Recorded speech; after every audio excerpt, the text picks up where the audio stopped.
바이솜입니다. 이탈리아의 여행 전문 매체 트래블 노스탑은 Z세대들이 가장 매력적이라고 느낄 만한 전세계 여행지 순위에 대해 보도했는데요. 여행 예약 플랫폼 오미오가 실시하여 전세계 40개국의 100개 도시를 선정한 이번 조사에서 서울에 대한 충격적인 결과가 나왔다는 것이었습니다. 여기에는 볼로냐, 피렌체, 나폴리, 로마, 토리노, 베니스 등 이탈리아 도시들도 포함되었지만 Z세대들이 가장 중요시 여기는 기준과 요구사항 및 관심사를 반영한 이번 순위에서 Z세대 여행자들이 가장 선호하는 세계 최고의 도시는 바로 서울이었다고 하는데요. 서울이 전세계 Z세대들에게 완벽한 여행지로 손꼽히는 이유는 이것들이었습니다. K-팝의 수도라는 점과 저렴한 여행 비용 및 관광객들을 매료시키는 활발한 이벤트들, 지하철로 연결되는 편리한 교통, 인터넷 연결 속도, 모바일 결제 편리성, 비싸지 않은 식비, 최소 181개에 달하는 비건 메뉴 레스토랑이 존재한다는 점, 그리고 한국의 수도로서 최첨단의 대도시라는 점이었는데요. 이런 점들을 고려할 때 서울은 오늘날 젊은 여행자들의 욕구에 완벽하게 부응하는 매력적인 도시라는 것이었습니다. 한국관광공사 또한 이런 전세계 Z세대들의 호응에 발맞춰 뉴진스를 내세운 홍보 영상을 공개했고 무려 8천만에 육박하는 조회수를 올렸는데요. 이 영상들은 전세계 Z세대들의 한국 투어에 최적화된 내용이라 실제 한국 관광으로 연결된다는 부분에 있어서도 뛰어나다는 평가를 받고 있었습니다. 요즘 주변에 외국인들이 엄청 많아졌음이 모두 체감되실 텐데요. 특히 최근에는 유럽에서도 많은 관광객들이 오고 있는데 그들은 한국에 대해 이색적이라며 신기해하거나 그들과 다른 우리 문화를 보며 놀라워하는 경우가 많습니다. 그런데 예전 같으면 그런 여행객들이 자신의 다이어리에만 일기를 썼거나 다시 자신들의 나라로 귀국한 뒤에나 친구들과 여행담을 나눴겠지만 최근에는 SNS의 발달로 인하여 모두가 자신들의 리액션을 즉시 온라인에 공유하기에 한국 사람들과 한국 문화에 대한 영상을 공유하는 것 또한 유행이 되었고 틱톡과 같은 플랫폼에서는 서울이라는 태그만 검색해도 10억 건이 넘는 영상이 올라와 있을 정도인데요.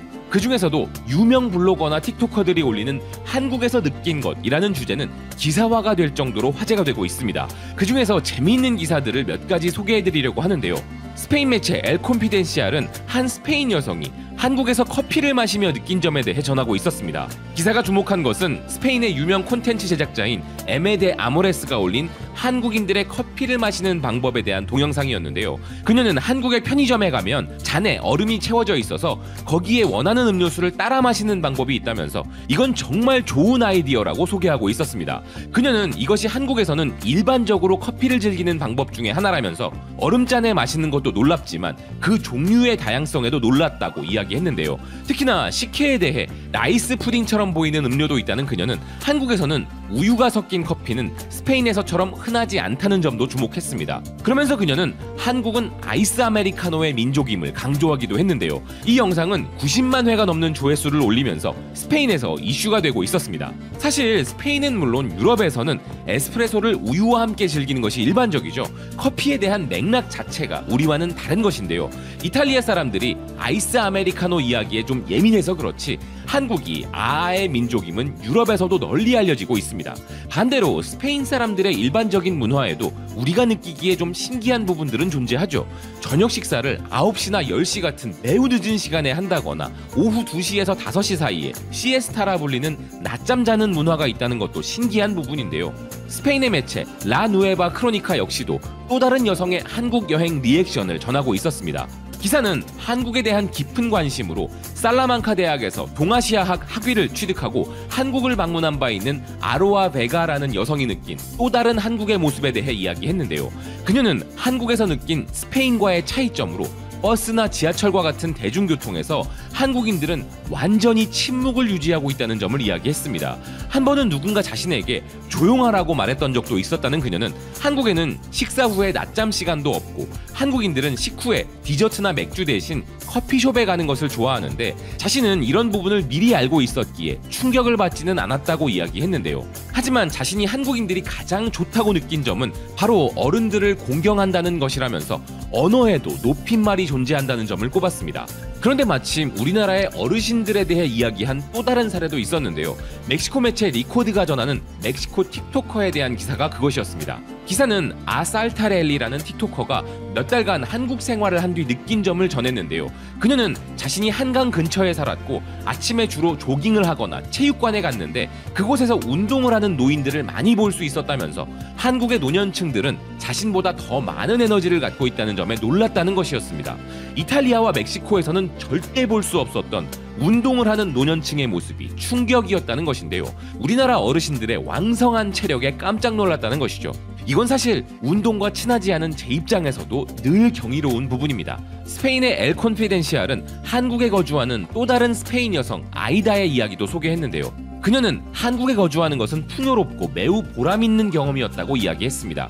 아시아에서 가장 역동적인 국가 한국에서 느낀 점은 한국이 매우 긍정적이라는 부분이었다는 그녀는 특히나 어떤 유형의 인종차별이나 외국인 혐오를 경험한 적이 없었음에 주목했는데요. 그런데 사실 전 세계 어디에도 인종차별이 전혀 없는 국가는 존재하지 않겠지만 우리나라는 그리 심한 편은 아니죠. 실제로 해외에서 차별을 당해본 분이시라면 그 수준이 다름을 아실 것입니다. 또한 그녀는 한국인들에게 큰 감동을 받았다는 부분도 이야기했는데요. 지하철역에서 길을 찾기가 어려웠을 때가 있었는데 적극적으로 다가와서 친절하게 올바른 기차로 안내해준 사람들이 있었다면서 그녀는 그들의 친절을 잊지 못한다고 이야기했습니다. 그런데 이런 친절을 넘어 안전과 치안적인 부분에 있어서 스페인은 물론 다른 유럽 국가들에서는 도무지 상상조차 할 수 없는 부분이라 그들이 가장 놀라는 대표적인 것은 바로 우리나라의 무인 상점들입니다. 스페인 매체 베인테 미누토스는 한국의 24시간 무인 매장에서는 신용카드를 놔두고 가도 아무도 그것을 훔쳐가지 않는다면서 새벽에 아이스크림을 사러 들어가도 괜찮은 한국의 치안이 놀랍다고 이야기했는데요.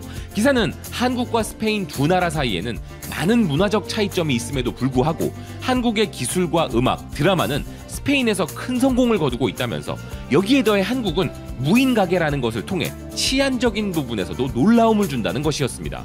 물론 스페인에도 24시간 매장은 있지만 직원이나 보안 인력이 항상 있다면서 한국의 무인 가게의 CCTV 영상을 보면 정말 손님만 보이는데 고객이 직접 제품을 스캔하고 카드로 결제하는 이 모든 과정은 어떠한 감시도 없이 진행된다는 점이 놀랍다는 기사였는데요.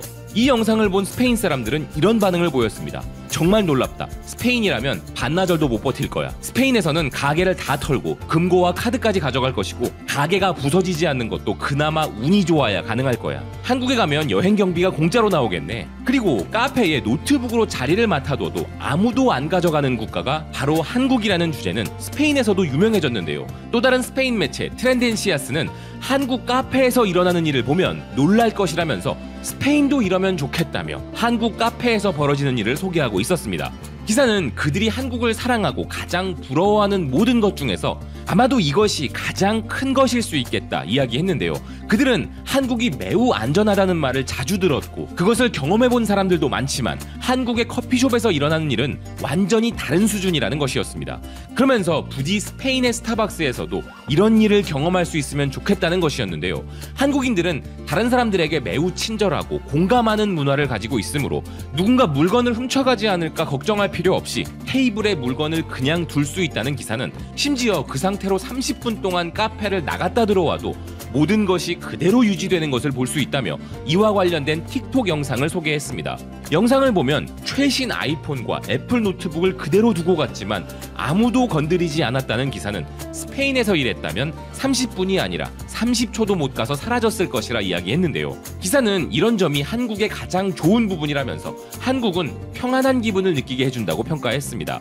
하지만 이런 이야기가 나올 때마다 가장 재미있는 우리나라 사람들의 반응은 자전거는 아니야 인데요. 그리고 대형마트에서는 카트를 그대로 밀고 집까지 끌고 가는 사람들을 가끔 볼 수 있기도 하죠. 하지만 대체적으로 보았을 때 안전에 대한 수준 자체가 높은 것은 맞습니다. 그런데 이 안전한 나라 한국에서 어떤 한국인을 도둑으로 오해했다는 사례가 있었는데요. 그것은 독일 매체 프랑크푸르트 룬투샤우의 편집자 캐트린 로즌도프의 경험담이었습니다. K-팝 스타들이 점점 더 많은 사람들을 한국으로 끌어들이고 있다는 그녀는 자신의 한국 여행 소감을 기사를 통해 전하고 있었는데요. 드라마와 음악이 없었다면 한국에 대한 명확한 이미지가 없었기에 한국 여행이 힘들었을 것이라는 그녀는 자신은 과거엔 한국 문화에 대해 거의 알지 못했다면서 이전에는 한국이 매우 현대적이라는 말만 들었을 뿐이었다는 것이었습니다. 그런데 최근 들어 한류 문화는 자신에게도 도피처와 같은 휴식처가 되어 주었고, 그러면서 한국 문화를 배우게 되었는데, 자신이 한국 경복궁에서 만난 24세의 미국 여성과도 그런 부분에서 서로 동질감을 느낄 수 있었다는 것이었는데요. 그런 그녀가 한국을 방문하여 정말 놀란 것은 도움을 주려는 한국 사람들이었다고 합니다.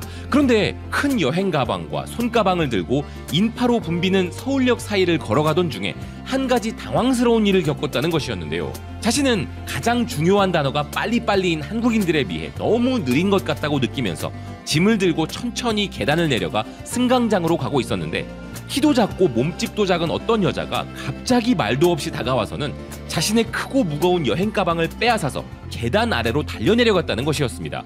그래서 처음엔 도둑이라 생각했지만 잠시 후 그녀가 자신을 도와주고 있음을 깨달았다는 것이었는데요. 하지만 자신의 이런 경험은 이뿐만이 아니었다면서 한국 어디를 가든 자신이 조금이라도 길을 잃은 것처럼 보이면 누군가가 다가와 주었고 도움을 받을 수 있었다는 것이었습니다. 그럼에도 한 번은 길을 헤매다가 어느 여성에게 다가가자 도망을 가버린 경우가 있었는데, 바로 그 순간에 어린 학생이 아주 능숙한 영어로 도움이 필요한지 물어봐 주었고 지하철 입구까지 동행해 주었다는 것이었는데요. 사실 외국인이 갑자기 영어로 도와달라고 하면 도와주고 싶은 마음이 있어도 영어로 소통하는 것이 쉽지 않은 분들께서는 당황스러울 수도 있죠. 하지만 그런 경우에도 손짓 발짓으로 소통하기도 하고 정 안 되면 목적지까지 직접 바래다주는 친절함을 보여주는 분들도 많이 계신데요. 저도 가끔 서울의 관광명소 근처를 지나다가 도움 주기에 너무나 적극적인 우리나라 사람들의 친절함에 외국인들이 당황하는 모습도 본 적이 몇 번 있습니다. 우리나라는 문화유산과 자연, 맛있는 음식과 즐길거리 등 다양한 콘텐츠들로 전 세계적인 관광 대국이 될 수 있는 잠재력이 충분한 국가입니다. 안전과 편리함은 물론 전통과 현대적인 것들의 조화, 그리고 다른 나라들의 입장에서 보기에는 최첨단의 미래 도시라 느껴지는 부분들까지 공존하는 전 세계의 몇 안 되는 국가라 자부할 수 있는데요. 그렇지만 그 무엇보다 듣기 좋은 것은 한국인들의 친절함이 가장 강렬하게 남는다는 그들의 여행 후기가 아닐까 합니다. 시청해주셔서 고맙습니다. 또 뵙겠습니다.